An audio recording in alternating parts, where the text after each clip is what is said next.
पंढरपुर में एक भक्त हुए, दामाजी पंत। दामाजी पंत एक राजा के यहाँ सूबेदार थे। एक बार जिस क्षेत्र के वे सूबेदार थे, वहाँ भीषण अकाल पड़ा। भूख के कारण लोगों के प्राण जाने लगे। प्रतिदिन सूबेदार दामाजी पंत 4-5 शव यात्रा देखते और पूछते, इसकी मृत्यु कैसे हुई? तो बस एक ही जवाब मिलता, भूख के कारण इसने प्राण त्याग दिए। दामाजी यह सब देखकर बड़े विचलित हो गए। वे घर आए और उनके पास जितने भी पैसे थे सभी से अनाज खरीदा और लोगों में बांट दिया। पर अकाल एक दिन का तो था नहीं। लोगों का पेट भरने के लिए दामाजी पंत ने अपने पत्नी के आभूषण, घर के बर्तन सब कुछ बेच दिया। धीरे धीरे घर का सारा सामान बिक गया। अब दामाजी पंत के पास अन्न खरीदने के लिए ना तो पैसे थे और ना ही कोई वस्तु। दामाजी बड़े परेशान, दिन रात बस यही सोचते, कैसे मैं लोगों की सेवा करूं, कैसे उन्हें मरने से बचाऊं, अन्न की व्यवस्था कैसे हो। चूंकि दामाजी पंत एक सूबेदार थे और राज्य के अन्न भंडार गृह की चाबी उन्हीं के पास थी। दामाजी पंत ने रात्रि में अपनी पत्नी से कहा, देवी, मेरे पास एक योजना तो है, लोगों के घर में अन्न पहुंचाने की, लोगों की मृत्यु टालने की, पर इस योजना से मेरे प्राण चले जाएंगे। पत्नी घबरा गई। आप ये कैसी बात कर रहे हैं? ऐसा कुछ भी नहीं करना जिससे आपके प्राण चले जाएं। देवी, मेरे एक के प्राण जाएंगे पर लाखों के प्राण बच जाएंगे, और ऐसा भी हो सकता है कि मेरे प्राण तो जाएं, साथ में तुम्हारे प्राण भी ले लिए जाएं। पत्नी बोली, ऐसा क्या विचार कर रहे हैं आप? तब दामाजी ने कहा, मेरे पास बादशाह के अन्न कोष की चाबी है। अन्न कोष में इतना तो अन्न होगा कि जब तक वर्षा ऋतु नहीं आती या ठाकुर जी की कृपा नहीं होती, तब तक लोग भूख से नहीं मरेंगे। मैं अन्न कोष खोलकर सारा अन्न लोगों में बांट दूंगा, पर जब ये बात बादशाह को पता चलेगी तो वह मुझे सूली पर चढ़ा देंगे, और हो सकता है मेरे साथ साथ तुम्हें भी सूली पर चढ़ा दें, पर हमारे 2 के प्राण के बदले लाखों लोगों को जीवन मिल जाएगा। पत्नी ने कहा, मुझे स्वीकार है, आप कीजिए। और दामाजी पंत ने अन्न कोष के द्वार खोल दिए। बादशाह को पता न चले इसलिए अन्न कोष के द्वार रात्रि में खोले जाते और सभी को अन्न दिया जाता। इतना अन्न था अन्न कोष में कि 1 महीने तक लोग अन्न लूटते रहे, फिर भी अन्न कोष खाली नहीं हुआ। पर एक दिन यह खबर बादशाह को लग गई। बादशाह क्रोध से भर गया।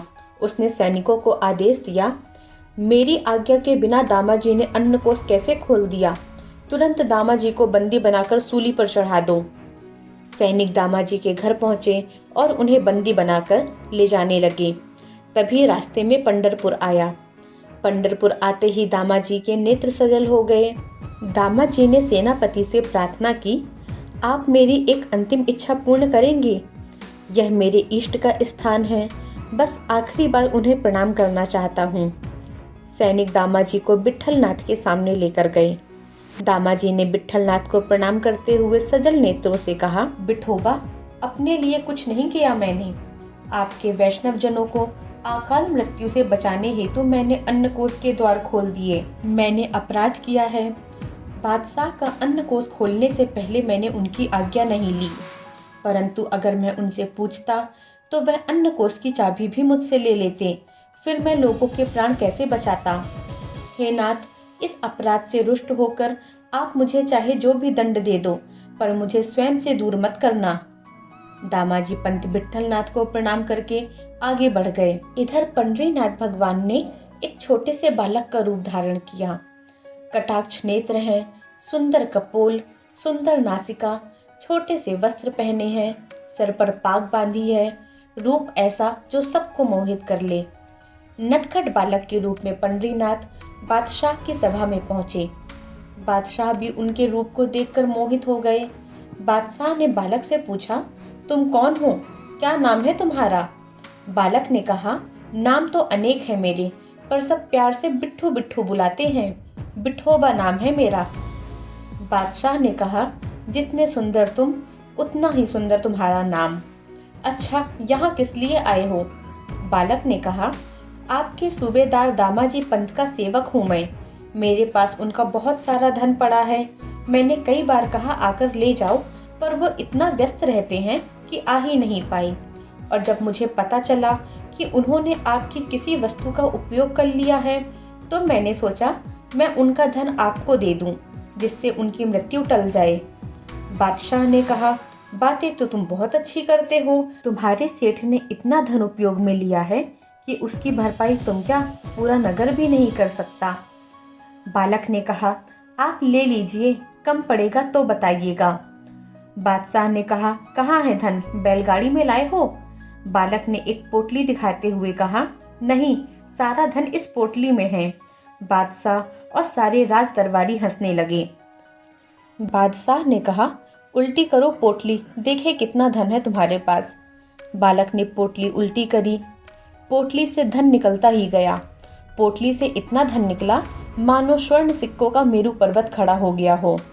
बादशाह और उपस्थित सभी लोग दंग रह गए। बादशाह ने कहा, यह चमत्कारी पोटली तुम्हें कहाँ से मिली? बालक ने कहा, यह मुझे मेरे स्वामी दामाजी पंत ने दी है। आपका धन पूर्ण हो गया या और धन दूं?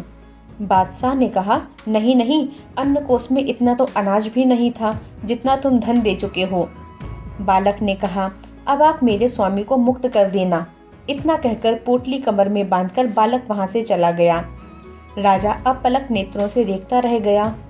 बालक ने जाने से पूर्व एक पत्र में राजा से लिखा लिया, दामाजी पंत ने मुझे अन्न का सारा धन चुका दिया है। अब मैं उनकी मृत्यु को खारिज करता हूँ, और राजा की मुहर लगवाकर उनके हस्ताक्षर करवा लिए। दामाजी पंत नित्य गीता जी का पाठ करते थे। आज उन्हें सूली पर चढ़ना था। उसके पूर्व उन्होंने गीता पाठ के लिए गीता जी खोली। गीता जी में उन्हें राजा का पत्र मिला, जिसमें उनकी मुक्ति के बारे में लिखा था।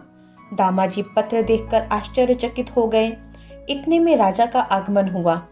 राजा ने सैनिकों से कहा, दामाजी पंत के सेवक ने सारा धन चुका दिया है। उनकी मृत्यु स्थगित कर दी गई है, उन्हें मुक्त कर दो। दामाजी पंत समझ गए कि यह तो मेरे पंडरीनाथ की ही कृपा है। दामाजी दौड़े दौड़े पंडरीनाथ भगवान के पास गए और उनके पास बैठकर खूब रोए।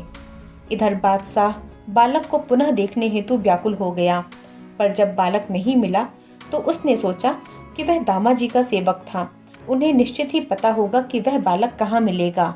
बादशाह दामाजी के पास पहुंचा। दामाजी पंत मंदिर की सीढ़ियों में बैठे थे। बादशाह ने कहा, दामाजी, तुम्हारा वह सेवक कहाँ है? दामाजी ने कहा, मेरा तो कोई सेवक नहीं। बादशाह ने कहा, अरे उसका नाम बिठोवा है, मुझे एक बार उससे मिलवा दो। दामाजी बादशाह को लेकर पंडरीनाथ के सामने गए और कहा, कहीं वो बालक ये तो नहीं? सभी को पंडरीनाथ भगवान कमर में हाथ रखे भगवान के रूप में दिखते हैं, पर बादशाह को वह उसी बालक के रूप में नैन मटकाते मुस्कुराते हुए दिखाई दिए। दामाजी ने कहा, आप कितने भाग्यवान हैं, न तो कोई जप किया न ही कोई तप, फिर भी आपने साक्षात परमात्मा के दर्शन कर लिए। तब से दामाजी पंत ने तो सब कुछ छोड़कर पंडरीनाथ निवास कर लिया, और बादशाह हर एकादशी को विठोबा के दर्शन करने आते, और हर बार बस एक ही प्रार्थना, हे विठोबा, एक बार फिर वही बालक के रूप में दर्शन दे दो। अगर आपको यह कथा पसंद आई हो तो वीडियो को लाइक करें, कमेंट्स करें और भक्ति कथामृत चैनल को सब्सक्राइब करें, और अपने मित्र तथा प्रियजनों के साथ इसे अवश्य साझा करें। मिलते हैं एक अन्य कथा के साथ, तब तक के लिए जय श्री हरि।